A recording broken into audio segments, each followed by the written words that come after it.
O que é o reino dos céus? Jesus, para explicar, vai contar algumas parábolas, precisamente 3 parábolas neste evangelho de hoje, para explicar o que é o reino dos céus. E hoje nós celebramos o 16º domingo do tempo comum.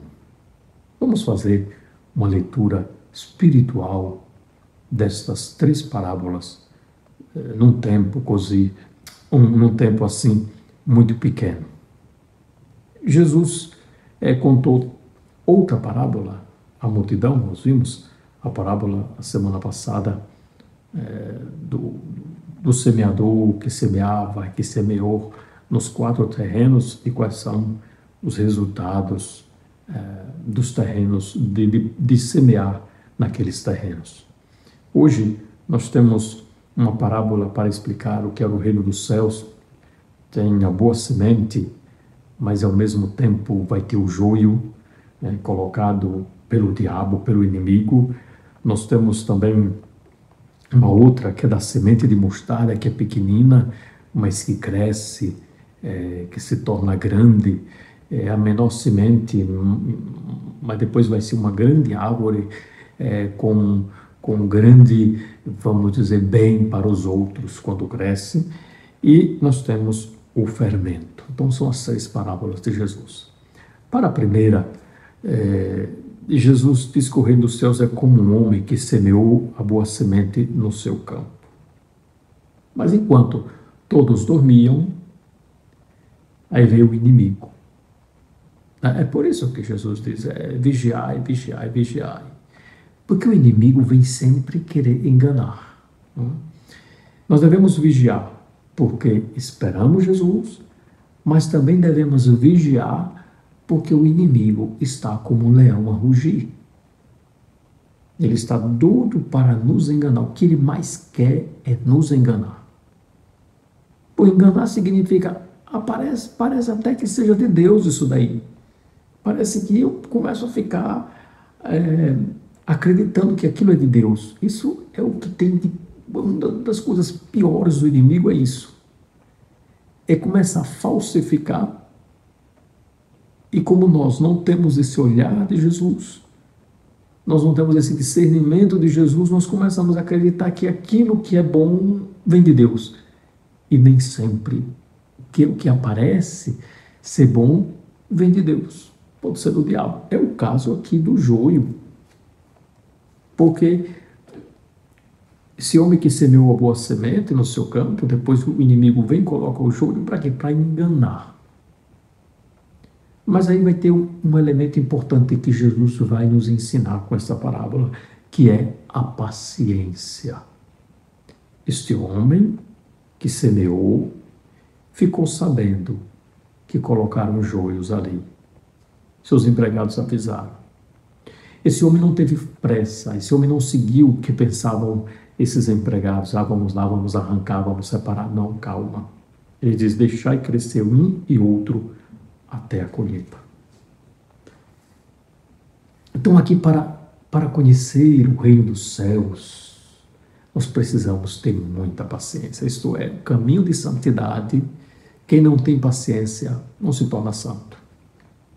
A pressa, nós já sabemos, a pressa é inimiga da perfeição, e o que o diabo mais quer é que nós tenhamos pressa. E assim, com a pressa, você desiste da santidade. Com a pressa, você arranca o trigo junto com o joio e fica sem nada, ou deixa o joio e joga fora o trigo. Então tem que ter muita cautela quando você se descobre muito pecador, ou porque você cometeu um pecado, você estava em estado de graça e agora vem o pecado e você se desespera, diz, agora eu vou chutar o balde, vou largar tudo. Calma, vamos aprender dessa parábola.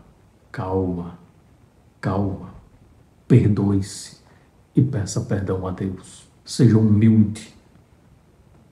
Não queira que a sua vida, por causa de um pecado, agora a sua vida vai se transformar num grande celeiro de joio. Calma. Não joga fora o trigo. É isso que o diabo quer. E você não pode dar gosto ao diabo. Então, o que o diabo mais tem é inveja.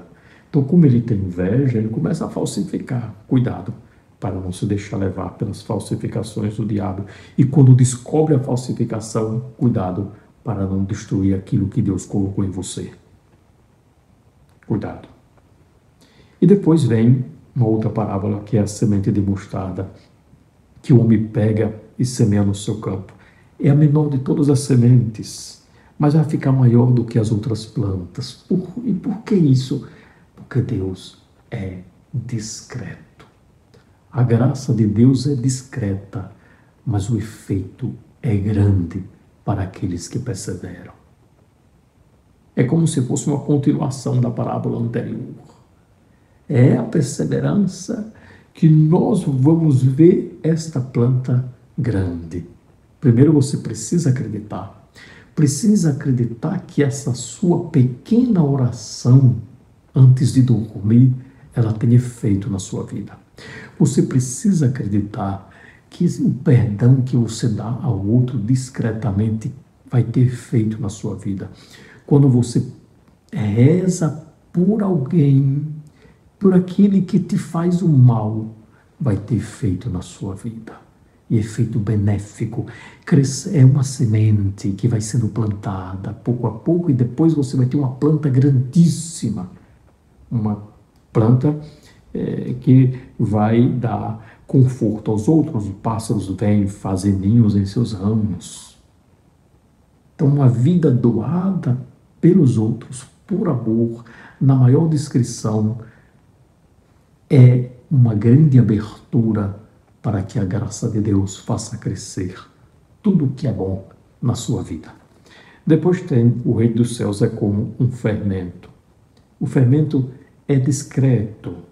É discreto porque ele trabalha de dentro para fora. O fermento não faz barulho. Muito cuidado com aquilo que faz muito barulho. O fermento, ele vai crescendo, ele tem uma força interior. Essa é a força da graça de Deus que nos faz crescer, que nos faz grandes. Mas para ser grandes, nós devemos ser pequenos. Essa é a lógica do reino dos céus, essa é a lógica de Jesus, essa é a lógica do Evangelho. Para você ter o primeiro lugar, você tem que ocupar o último. Para você ser grande, você tem que ser pequeno. Para crescer, você tem que ser discreto. E para não destruir a sua obra, você precisa ter paciência. É este grande mensagem do Evangelho de hoje. Que o Senhor nos abençoe, nos guarde, nos conserve no seu amor, na perseverança. Amém.